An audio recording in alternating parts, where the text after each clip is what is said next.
coaching ranks there in that first one, and great matchup in the coaching ranks in this second nightcap evening game here, Brian. Up next for Boyd County, they go on the road. Wow, the lights are coming on and they go off one more time. Coming up, they go to Spring Valley, West Virginia. That's also on the road. And then Boyd County spends the following month at home, 4 straight against Lexington, Lafayette, Russell, Ironton, Ohio. And then, check that, they go to Mason County October 2nd. Belfry, they have Lawrence County at home at Vipperman Stadium next week. And I don't know if anybody's going to want to head for Mason County if, in fact, that score pops out as true, 48-6. Of course, Buford Williams checks in and tells us, so I'm sure it is. And the Mason County Royals, I believe, is that right? And they are tough, no question about it. Yeah, we talked about pressure earlier on tonight. And the pressure, a lot of pressure on the football program at Mason County. The boys win the Sweet 16 title. Yeah. A lot of those same guys play football now. And we see Chris Lofton being heavily recruited by Kentucky and by Louisville. He's out there. Dustin Grutza, maybe he's rated the second best quarterback behind Brian Brom at Trinity. So, and Trinity, we got a note earlier, they were losing also with their opener. Exactly. You know, and the Lofton kid, maybe one of the best in either sport, right? Basketball or smooth football. And so what's your prognostication there, my friend? Is he going to play both sports in college? I'm not sure. I doubt it, because if Patino gets his way, it's basketball. If Tubby gets his way, it's basketball. And I did see him. I did see Lofton and head coach Kelly Wells of Mason County. I saw them at the Kentucky-Louisville football game last year at Papa John's Cardinal Stadium. Front row at the 50-yard line right behind the Cardinals bench. And so obviously U of L wants to do everything they can to get Chris Lofton. Boyd County wins the first one tonight, 18-0. We're going to take a break. Hopefully it's a long one. We need something to eat up here in the booth. We'll get you ready for Lawrence County and Pikeville in just a few minutes. Stick around on WYMT.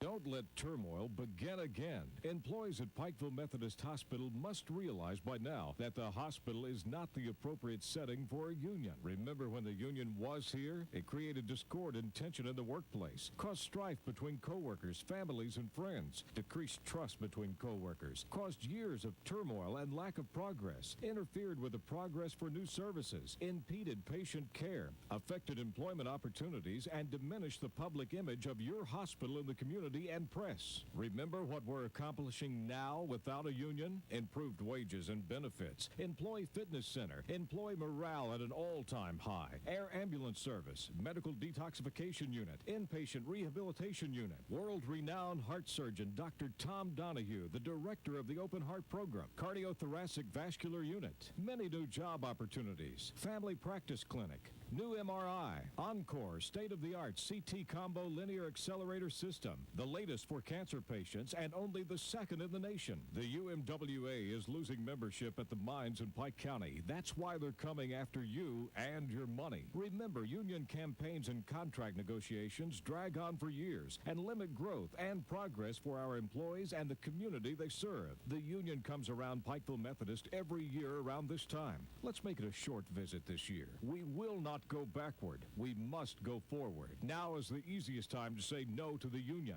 Don't sign the union authorization card. This is the first step in a unionization effort, and it could go on forever. Pikeville Methodist Hospital's mission is to provide quality regional health care in a Christian environment, not to provide substandard health care in a union environment. The Doors of Hope opened December 25th, 1922, and will never be closed. Pikeville Methodist Hospital, East Kentucky's medical leader.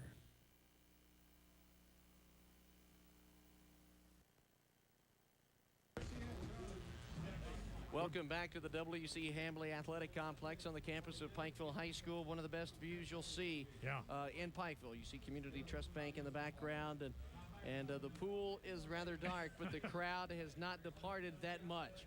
Michael Brown is down on the sidelines. We'll speak with him in just a few minutes. The big talk about this bowl game, obviously one of the big things about the AstroTurf. Put in just a couple of months ago, or weeks ago really, in this facility. Really thrown together at the last minute. It's outstanding, but they really had to work their tails off to put it up. And not until yesterday afternoon did we realize it was either going to be here or Pike County Central High School. What a great job a lot of folks have done. And Steve Combs, the former mayor here, and he was a member of the city commission. And I believe we'll have him with Michael Brown in just a moment. I think Frank Justice, the mayor, also right now. We've got to give him some publicity with that. Absolutely. Because obviously the head of the city, and this is a financial move, not just an athletic move. And I think some people may not realize that when they say, why did they spend so much on AstroTurf? But then you figure in injuries. And what happened last year at the end of the regular season and the postseason, especially at Belfry, was 5 inches of pure mud. Yeah. And you know, we've had a lot more rain tough. the past couple of seasons, the past couple of football seasons, and we've just sort of developed these Bermuda fields into quagmires. You know, Bermuda just doesn't grow that well here in the mountains. That's sort of a southwestern type of grass, southern grass, and not quite the climate here for growing the Bermuda grass. They've switched to the AstroTurf. You just talked about the new school they're going to have up in Belfry, and that will be, I believe, completed in the next 2 years. And they're going to try to get a field just like this one. We've talked about how great it is, and we'll just get a look from the players and some talk with them and the coaches about how they enjoy it over the course of the season. But I think Michael Brown is maneuvering with and trying to get with Steve Combs, and we'll be going to that interview in just a few minutes. Why don't we take a little break right now, Brian? And so why not? We're going to step away for just a moment. You're watching the Pike County Bowl on WYMT.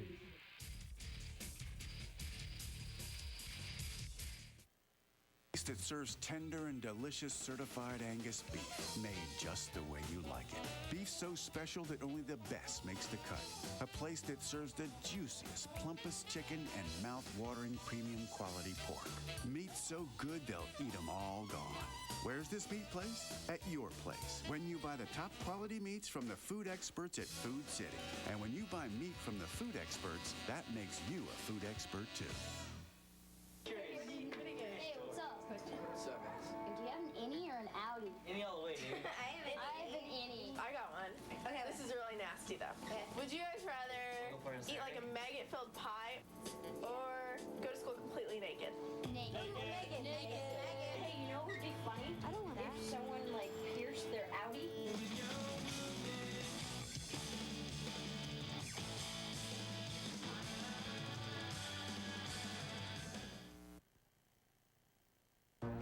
There are people with a calling. Most serve 1 weekend a month and 2 weeks a year. Earning money for college. Protecting their community. In the Army National Guard, you can. I'll be seeing you in all the old familiar places that this heart of mine embraces all day through. I'll find you in the morning sun, and when the night is new, I'll be looking at the moon, but I'll be seeing you.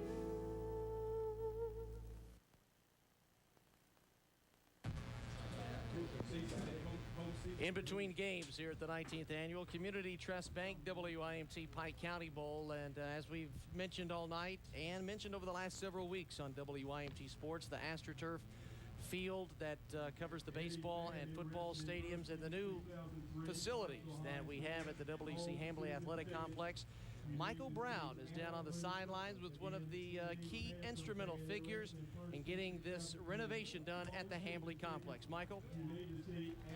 All right, Brian, thank you very much. I'm with Pike County Circuit Judge Steve Combs. He was the former mayor of Pikeville. Mr. Combs, one of the instrumental figures in getting this surface here, this lovely surface put down at Pikeville High School. Well, I was glad to be part of the team. As you know, we had a field here that was being used by Pikeville College for football, by the high school and the junior varsity, and even sometimes the Little League. And we also had boys and girls soccer coming online, both at the high school and the college. So we brought in an architect who said we need to develop a surface that can be used 6 days, 7 days a week if necessary, for practice that won't be damaged after rain. If you remember the last game here last year, it was dismal.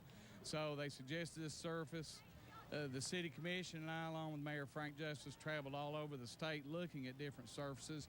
This is the same surface that was put down at Dunbar High School, and it appeared to be the best to us, and we hope it works out for the best. Now, what was the time frame after last year? Is that when you all got on the planning and started deciding to put down a new surface here at Pikeville? We actually could have done it last summer, but we decided to wait until the winter. You know, we'd had very mild winters up until this one. As luck would have it, it was a very wet winter, and it delayed. The field didn't get used by the Pikeville High School baseball team. But we also redid the stadium, as you see, because it was 30 years old, out of date. It no longer met code, even though it was grandfathered in. But now we have a baseball field the college can use, and this field, and along with this upgrade, behind us over here, we're upgrading both girls soccer field, both girls softball fields, excuse me, so that they can be used possibly to host a state tournament, at least regional tournaments, have 2 games at once going on. So it's an overall project. Eventually, it will include about a 1.4-mile walking track all around the facility. We purchased the property upriver from us, you may see over here, for additional parking that we're going to bring online. But the surface is the main thing, because you can't build up around it unless it can be used day in, day out by all the teams, and baseball, soccer, and football, and even softball. And it's my understanding corporate funding went into this to help provide this surface here and really the whole project? Well, the corporations that helped build it helped kick in, even the people with the turf, the engineering, Summit Engineering, people that did the turf, Sprint Turf, and Commonwealth Building. They all kicked in when we ran into problems, and the city actually funded the bulk of it themselves through a revenue bond. It cost about $1.5 million to round it off. We actually wanted to do a concrete stadium, but the cost got too exorbitant. The people that did this stadium actually are the people that finished in the end of Commonwealth Stadium on each end. They're from Lexington. They've done a heck of a job getting this ready. As you may know, they worked till probably midnight or 3 o'clock in the morning every night this week finishing this up. And how much pleasure does it give you to come out here, see this great crowd that we've got, see this new surface here? This is sort of the unveiling of it. Yes, this is a facility that needed a complete facelift after 30 years. You know, this is all new fencing, all new baseball facilities, all new stadium with rear entry, and eventually the city will build concessions, new locker rooms, and restrooms under the facility, just like at Commonwealth Stadium. So it's very exciting for me. It's good to see something come out of your public service, and I can't compliment the City Commission enough and Mayor Frank Justice for seeing this through. And it's also for the kids in the county, though. The mayor has an open invitation to all the county schools to use this field whenever they like for practice or games, and we hope that they do use it. And so it'll bring more people to town, bring more people to their games, and more interest to the children getting to play on this kind of new turf, which is apparently state of the art. I understand people have been here from the University of Kentucky and University of Tennessee looking at it for maybe their practice fields or maybe their real fields, but everybody's been talking about it, coming, visiting. We're very excited about it. Well, I know you're excited about it. And what about Coach Magnum? Now he doesn't have to get out here on the John Deere and mow anything during the week. There's no mowing, and there'll be no mud hole. As you remember the last game last year, the state, I remember it well. Semifinals, when they tried to play up the sidelines and everybody was stacked over there, it looked like a Little League game when they know where you're coming. So, but more or less it's all for the kids, you know, and if this field keeps one child off drugs in Pike County, it'll be worth every penny of it. So that's the objective. We want to expand all the athletic programs and give every child an opportunity to participate in something. Well, we appreciate you so much. I know a lot of people thank you for all the effort you put into this. Any predictions on the next game here, Pikeville or Lawrence County? I think it may be one-sided for you. Who's going to win, Noah? Pikeville. Yeah, Pikeville by how many touchdowns? 50. 50 touchdowns. Well, that'll be a record for the new Pikeville by 2 touchdowns. 2 touchdowns. All right, Brian, here you heard it. Steve and Noah Combs, one of the main men instrumental in putting down this great surface here at Pikeville High School. Let's go back up to you in the booth. Well, they love it up there, and great job as Steve Combs lays out the situation here for you here in Pikeville. And what a great community effort to get this thing going. And just like he said, if it keeps one child off drugs, then it's worth every penny that they put forth. And a lot of great things going to be happening. Just stage one, just phase one of the rendition and renovation of the Pikeville football field. So let's take just a quick break, and we'll be back in just a moment. You're watching the Pike County Bowl on WYMT.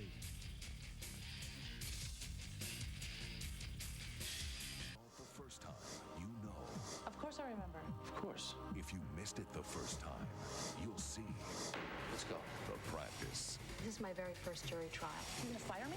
Shut up. You won't regret this. The first cases. This is more complicated than you know. The first conflicts. It's outrageous. The first season is back. I'll see you in court. The practice. See how it all began. The practice, Sunday at 12:05 a.m. on WYMT. Nestled in downtown Grundy amidst the majestic Central Appalachian Mountains, the Appalachian School of Law provides an exhilarating yet challenging environment to pursue the Juris Doctorate degree. If you're dedicated to pursuing a career in law, then consider the Appalachian School of Law. Now, it is possible to apply for admission to the school directly. Just log on to our website at www.asl.edu. Applying online is quick and easy. The Appalachian School of Law invites you to join our community of learning and continue your preparation for a career in the field of law. Have fun and support the Kentucky-Tennessee Kiwanis District Foundation. Each year, the KT Foundation supports the needs of children and others through the help of local Kiwanis clubs. This year, we've teamed up with Carnival to put the fun back in fundraising. Sail away October 25th on the New Glory for 7 days from Port Canaveral to the Western Caribbean with special KT rates from just $6.99. Join us on the most popular cruise line in the world and help support the KT Kiwanis Foundation. Call International Tours at 1-800-288-9005. Mom, Dad. You were miserable parents. I snuck out. You caught me. I lied. You knew. I pushed. And you pushed back. Invaded my privacy. My privacy. I hated it. I hated you. Why couldn't you leave me alone? Just leave me alone. I thought you were the worst parents in the world. I thought you were the worst parents in the world. Thanks.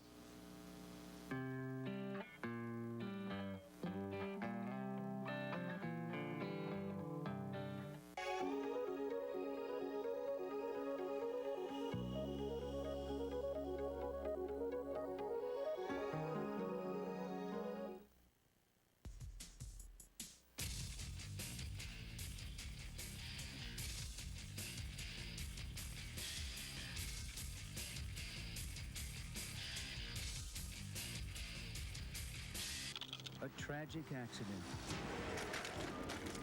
In my mind, I thought I was running to a dead child. Run over by a semi-truck and suffering a severe spinal injury, Kyle Green's future looked grim until his parents sought help at a Shriners Hospital. There are hospitals, and then there's Shriners. Shriners is out of the realm of just a hospital. Shriners Hospitals provide world-class orthopedic and burn medical care totally without charge. Kyle's goal was to walk out of Shriners. And when Kyle left there, he walked out of Shriners. There's not a medical reason for him to be alive. There's a heavenly one. And there's also a heavenly reason why there is a hospital like Shriners on this earth caring for these children. There's a Shriners Hospital helping kids from this area. If you know a child the Shriners could help, call this number. Shriners, right here in the Lexington area, giving help and hope to kids for over 80 years. I'm honored to speak on behalf of the United Way. The United Way gives us the opportunity to help in a very personal way. The United Way has flourished all these years because it drew upon the American habit of neighbor helping neighbor. The extraordinary generosity of your past contributions is a clear tribute to the enduring power of American community spirit. No value is more deeply ingrained in our national life than that of community responsibility. And that's what United Way is all about. They provide us with a splendid opportunity to help shape a better America. And one of our most valuable resources is our spirit of voluntarism. We want to keep alive that great tradition, that great spirit in America. I encourage all Americans to support their local United Way to help build and rebuild communities we can be proud of. I'll be seeing you in all the old familiar places that this heart of mine embraces all day through.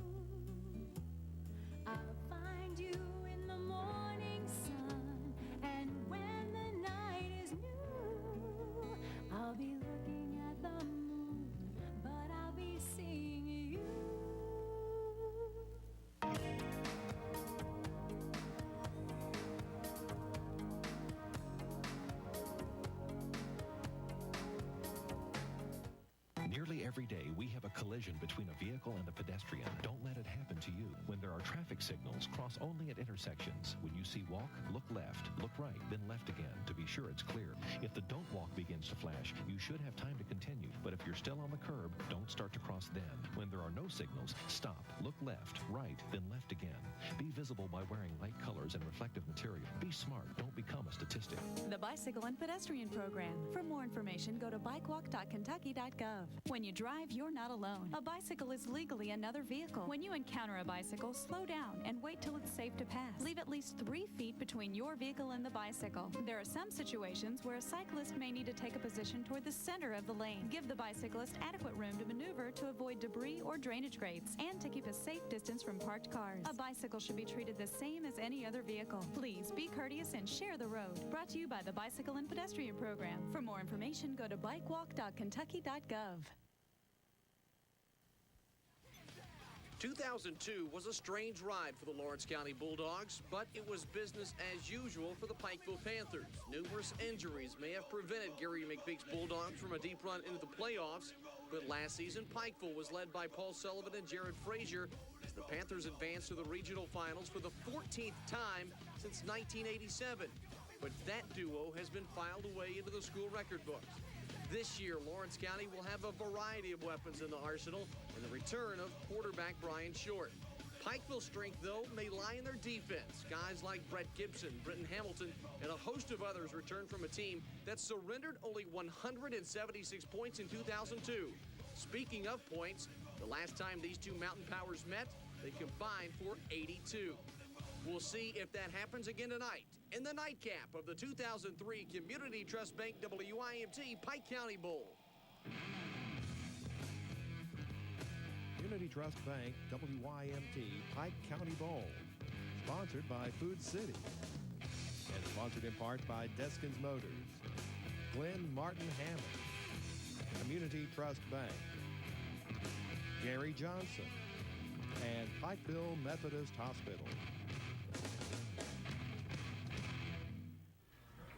It is the nightcap of the 2003 Community Trust Bank WYMT Pike County Bowl. Thanks for joining us. I'm Brian Milam along with Jim Frazier, and how the past meets the present. This was the first game that you and I did together back in 2000, and we do it now again in 2003, Lawrence County at Pikeville. Yeah, Pikeville, of course, we talk about the fact offensively they've got a lot of things to replace, Brian, and they're going to kind of do it by committee, not necessarily with one or two fellas. And you've got a lot of touchdowns, a lot of yards to replace. But on defense, they've got a lot of guys returning. They feel like that's going to be the strength of this team. And when you talk with Coach Gary McPeak of Lawrence County, he is concerned about the size of the defense, the quickness, the hitting ability. He feels like will be as tough as any team he's played or will play this year. Well, Pikeville, as you mentioned, they do have several holes to fill, mainly Paul Sullivan. 2,100-plus yards, 31 touchdowns. You couple that with Jared Frazier, nearly 1,000 yards rushing, more of a blocking back, but you're looking more than 3,000 yards, 40-plus touchdowns. That is awfully tough to come back from. Lawrence County, the majority of their offense returns. Yeah, and of course Lawrence County hungry. They didn't make it to the playoffs last year despite being a really good team. And I believe they had some 7 victories against 3 defeats, so you know they'll want to correct that little bump in the schedule, bump in the road with no playoff opportunity last year. It was the first time since the late 80s Lawrence County did not make the playoffs. They did not make the playoffs in the early 90s. 91, they chose not to, though, after going undefeated during the regular season. They chose not to participate in postseason play for whatever the reason. I was told the story once. Maybe an ineligible player or something to like that nature, possibly, but they were undefeated that year and chose not to participate. However, it's been more than 15 years since they were denied postseason play. They get their first chance tonight to maybe redeem themselves, at least just a little bit. The pregame introductions are continuing. We're going to take a break and come back. We'll have the kickoff in just a few moments. Lawrence County and Pikeville from the Pike County Bowl.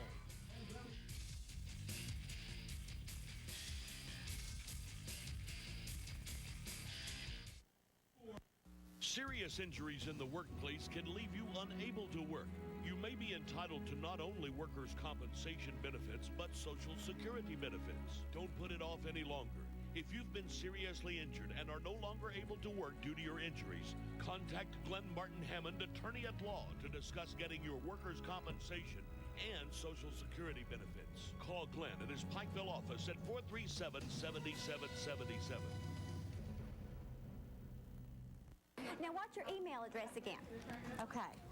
Little letters, Jennifer, JENNIFER, _ Kate Johnson, / B765764 / If your email address is as long as the theory of relativity, get personal with an email account that's easy to remember and says something about you. At Southeast Telephone, we've got connections. Call for an agent near you, 888-364-9000.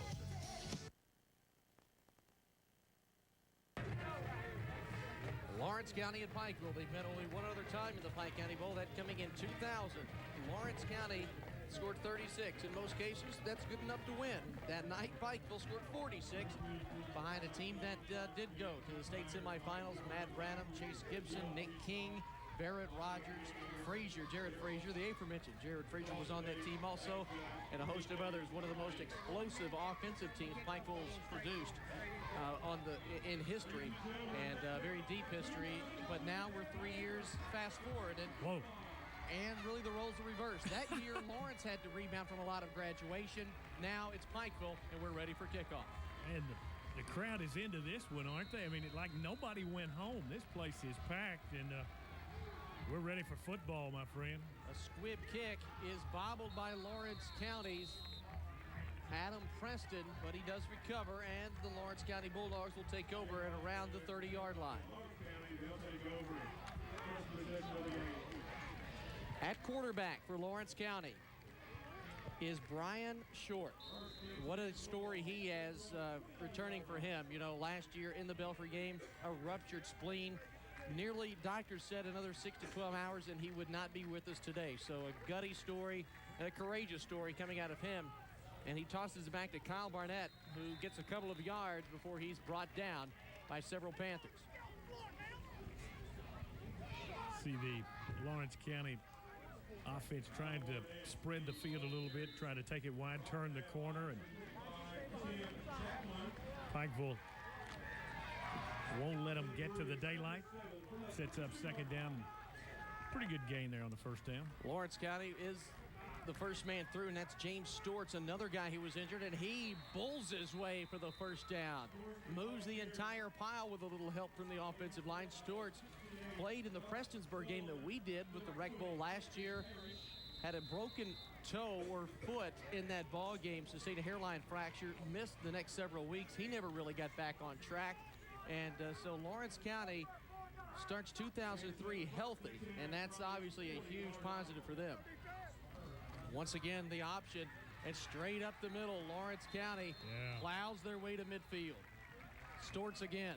Oh, that effective running attack looks pretty, doesn't it? I mean, you see the good blocking point of attack, and Gary McPeak, you know, he looks like he could clear a few fellas out of the way. And these guys, these coaches work awfully hard. I thought it was pretty amusing. Coach Dameron, at the end of the first game, they're talking about how his team got a little tired. He'd correct that in practice on Monday. Out to the right is Brian Short. He's taken down after a small gain, but it's enough for the first down. Possibly we may have to measure for this one. One interesting note about Gary McPeak, played at Russell High School in the early 1980s. He was the defensive line coach and the offensive line coach for the Lexington Horsemen, the indoor football team in Lexington. And so he got to work with some outstanding athletes, obviously, and not many times do pro teams or semi-pro teams dip into the high school level, but when they do, they obviously grab a great coach, and McPeak has done wonders. 18-4 in 2 years up in Louisa. Yeah, he's a dandy, and you know, you see the enthusiasm from these coaches, don't you? And it sort of filters down to their players. And some guys may be a little more fire up than others. Of course, Philip Haywood not necessarily the fire up type, yet the enthusiasm spreads to the players. And Gary McPeak a little more vocal about things.